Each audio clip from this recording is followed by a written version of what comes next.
সন্ত্রাস দমনে ৬ মাসে সুন্দরবনের বনদস্যু সহ ১০৯ জন দুষ্কৃতিকারীকে আটক। বাগেরহাট থেকে এইচ নান্টুর রিপোর্টে বিস্তারিত। সন্ত্রাস দমনে অভিযান চালিয়ে গত ৬ মাসে ২৬টি আগ্নেয়াস্ত্র, ৮৫ জন সুন্দরবনের ডাকাত সহ ১০৯ জন দুষ্কৃতিকারীকে আটক করেছে কোস্ট গার্ড পশ্চিম জোন।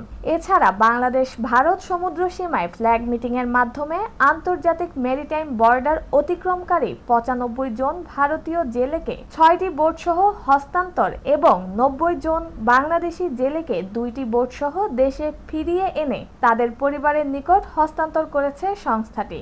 বুধবার দুপুরে সাংবাদিকদের কাছে এই তথ্য তুলে ধরেন কোস্ট গার্ড পশ্চিম জোনের জোনাল কমান্ডার ক্যাপ্টেন মেহেদী হাসান। সাংবাদিকদের বিভিন্ন প্রশ্নের উত্তরে তিনি বলেন, কোস্ট গার্ড দেশের উপকূলীয় ও নদী তীরবর্তী অঞ্চলে নিরাপত্তা, আইন শৃঙ্খলা রক্ষা, চোরাচালান প্রতিরোধ, বনজ সম্পদ সংরক্ষণ, মৎস্য সম্পদ রক্ষা এবং প্রাকৃতিক দুর্যোগে মানবিক সহায়তা প্রদানে গুরুত্বপূর্ণ ভূমিকা পালন করে আসছে।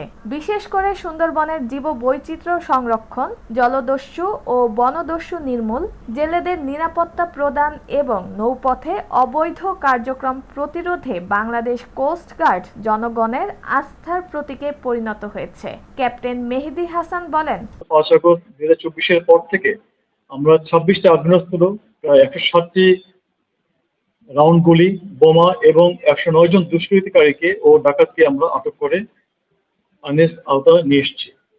মাদক বিরোধী অভিযান পরিচালনা করে ৫,০০০ পিসের অধিক ইয়াবা, ২৪ কেজি গাঁজা, ২০০টির বেশি অবৈধ বিদেশি মদ, ৬০০ কেজি হরিণের মাংস, হরিণের চামড়া ও ২০০টির বেশি ফাঁদসহ ২০ জন হরিণ শিকারীকে আটক করলেন। সুন্দরবনে ডাকাত কর্তৃক অপহৃত মহিলা সহ সম্প্রতি ৩৫ জন নিরীহ জেলেকে আমরা উদ্ধার করেছি।